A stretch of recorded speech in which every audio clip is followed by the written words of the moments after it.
Sa ating paglalakbay, hindi maiiwasan na may mga tao tayong makakasalubong na duda sa ating kakayahan, sa ating mga pangarap at sa ating landas. Sila ay maaaring maging kaibigan, pamilya o kahit mga estranghero. Ngunit sa halip na hayaan silang bumara sa ating mga pangarap, narito ang pagkakataon para ipakita ang ating lakas at determinasyon. Una, tandaan mo na ang bawat pangarap ay nagsisimula sa isang ideya. Huwag kang matakot na mangarap ng malaki. Minsan, ang mga pangarap na tila imposibleng maabot ang siyang nagbibigay inspirasyon sa ibang tao. Isipin mo ang mga tao sa kasaysayan, sina Thomas Edison, Albert Einstein o si Oprah Winfrey. Lahat sila ay nakatagpo ng mga hamon at mga taong nagduda sa kanila. Ngunit sa kabila ng lahat ng yon, patuloy silang nangarap at nagpursige. Kapag may nagduda sa iyo, tingnan ito bilang isang hamon. Ipinapakita nito na ikaw ay may potensyal na gumawa ng bagay na hindi nila maisip. Pangalawa, gamitin ang mga negatibong komento bilang fuel sa iyong apoy. Ang mga salitang, hindi mo kaya o imposible yan, ay maaaring maging mabisang motivator.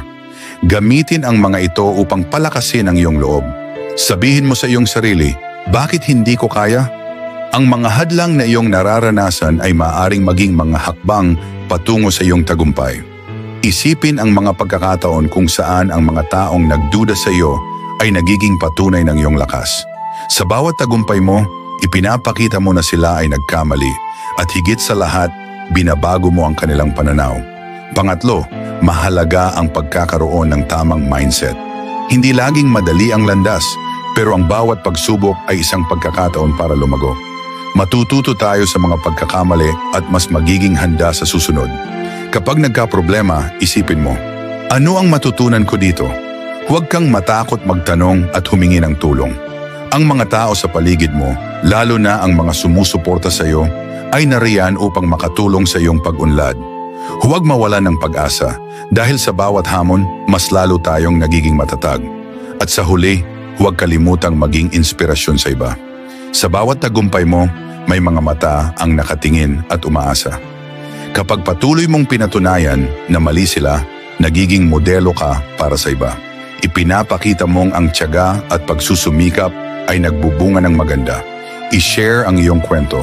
Maging ito man ay mga tagumpay o pagkatalo. Ang iyong karanasan ay maaaring maging gabay sa ibang tao na nangangarap din. Huwag kalimutan na sa bawat hakbang na iyong ginagawa, dala mo ang pangarap ng iyong pamilya at mga kaibigan. Ang iyong tagumpay ay hindi lamang para sa iyo, kundi para rin sa kanila. Ang bawat patunay na mali sila ay nagiging inspirasyon hindi lamang sa iyong sarili, kundi sa komunidad. Kaya't kung may mga pagkakataong nararamdaman mong nag-iisa ka, tandaan mong ikaw ay hindi nag-iisa. Ang iyong laban ay hindi lamang para sa iyo, kundi para rin sa mga tao na nangangarap at naghahanap ng inspirasyon. Sa huli, ang mensahe ko sa inyo ay ito. Patuloy na mangarap, patuloy na lumaban, at patuloy na patunayan na mali sila. Ang iyong kakayahan at determinasyon ay walang hanggan. Kaya't ipakita sa mundo ang iyong tunay na halaga at huwag hayaang hadlangan ka ng iba. Kaya patuloy na lumaban para sa iyong mga pangarap.